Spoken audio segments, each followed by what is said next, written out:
Alright, so like I said, we're going to be doing 14.5 today, which is the multiplication rule. This is the second to last topic in our Unit 14.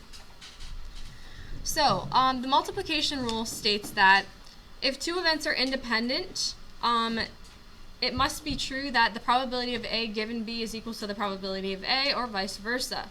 It just means that if it's given something, it doesn't affect the probability of the one item. You already knew that, though. And for independent events, if the event is independent, we can simply multiply the two probabilities together.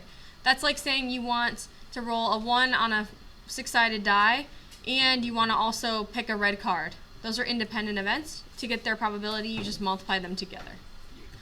But it also states that for dependent events, to find the probability of the two things occurring, we can simply multiply the probability of 1 times the probability of B given A together. And the reason we can do that is, you probably remember this formula right here. It says the probability of B given A is equal to the probability of A and B over the probability of A, right? Do you guys remember this formula from 14.4? So isn't this just a rearranging of that formula? All they did was they basically multiplied both sides by probability of A, which cancels out this probability. So it's just a rearranging of a formula you already knew. So everybody see that? Okay, so it's just a rearrangement. All right, perfect. So you don't have to write that. You can if you want, but it's just to help you understand that it's not anything really new that you're learning. It's just a manipulation of it. Okay, suppose a bag containing 8 white marbles, 4 green marbles, and 3 blue marbles. 2 marbles are pulled at random. Determine the sample space. So the sample space, of course, is the 8 white marbles, the 4 green, the 2 blue, which gives us a total of what? 15.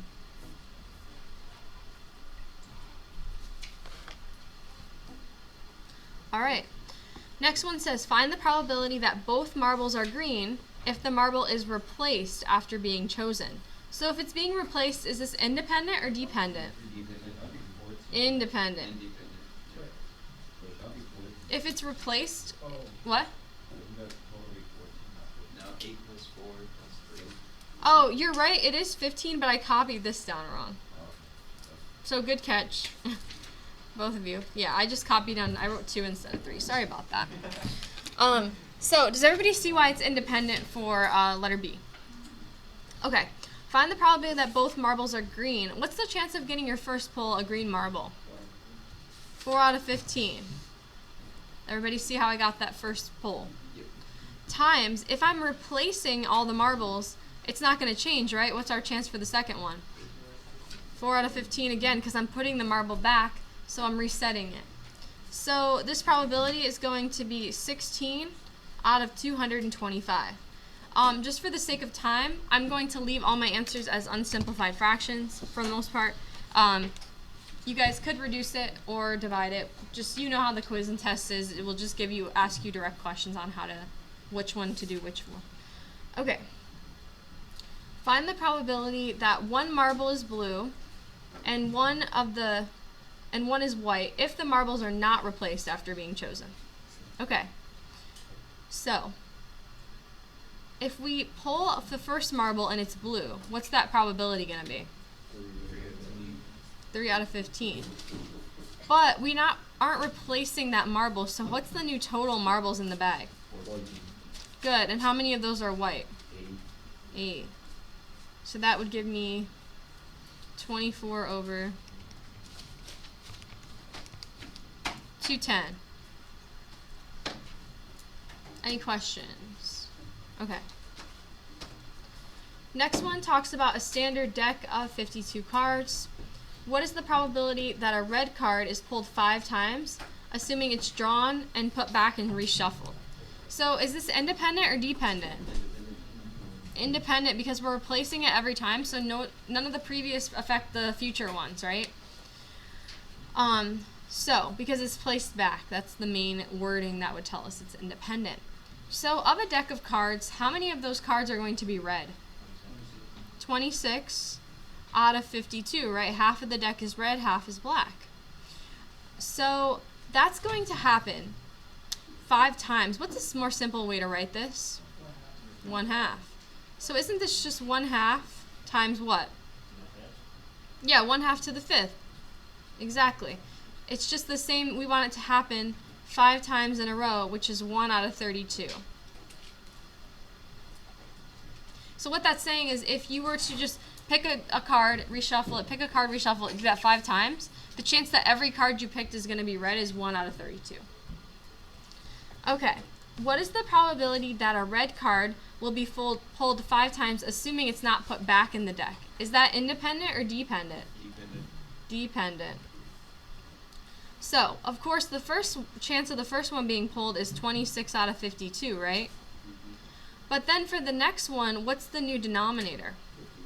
51 out of?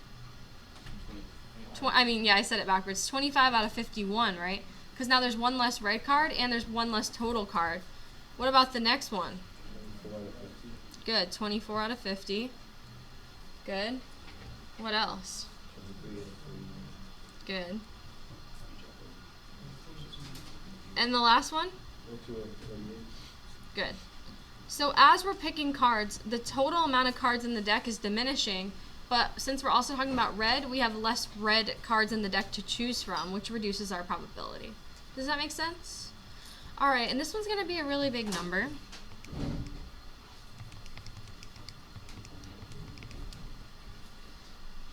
Seven, 8, 9, 3, 6, 6, 0, 0. So that's 7,893,600. And then I'll do the bottom.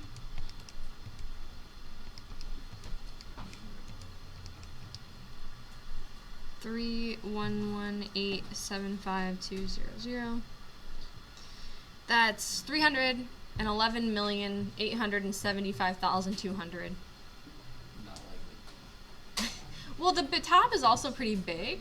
Yeah. So we could figure if we divide it, we could see what that approximation is. But.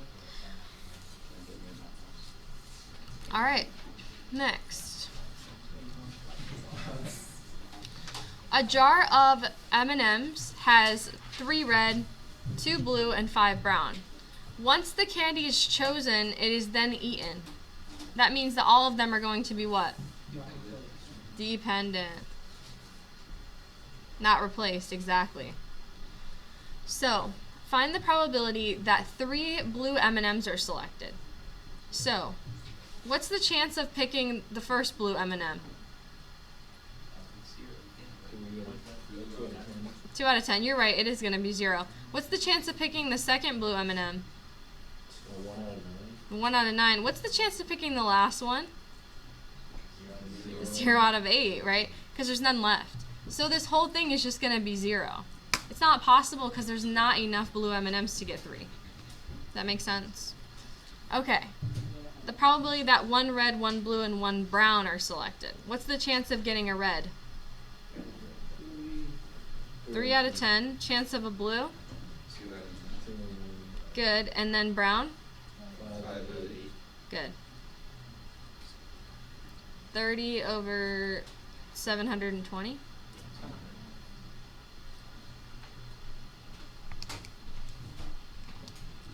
That's, I believe, 1 out of 24. Find the probability that a student will select, in order, 2 red, 3 brown, and 1 blue. So this is going to be a lot of different things we're calculating here, so we got to keep track of everything. So, what's the chance of choosing a red on the first pick? Good. Now we're trying to pick 2 reds, so what's the chance of getting another red? Good. Then we're going to do brown. What's the chance of picking the first brown? Good. What's the chance of picking the second brown? Good. And the last one? 3 out of 6. And then lastly, we have the blue, the 1 blue. What's the chance of picking a blue? 2 out of 5. 2 out of 5.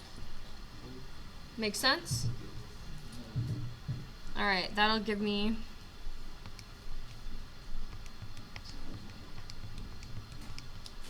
720 over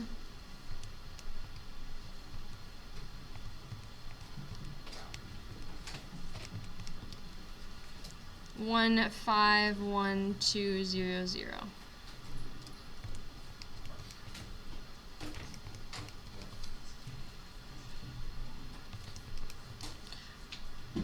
So a really slim chance that that will happen.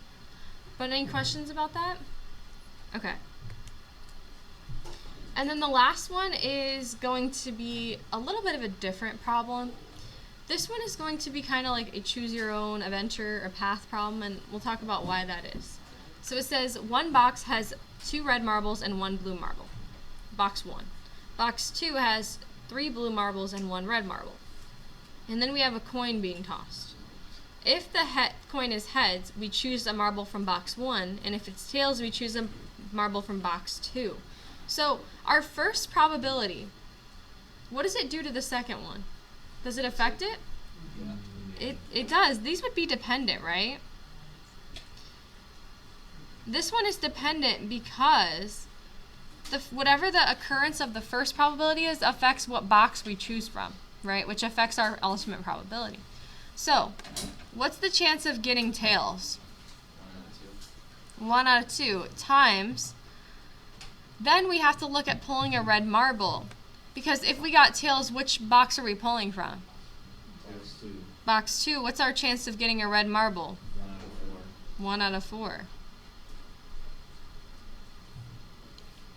Okay. Find the probability of getting heads. What's that going to be? 1 out of 2. Good. And then pulling a blue marble. Well, we got to pick from what box now? Box 1. Good. So what's the chance? 1 over 3. Good. So that's a different type of dependence. Make sense? Yep.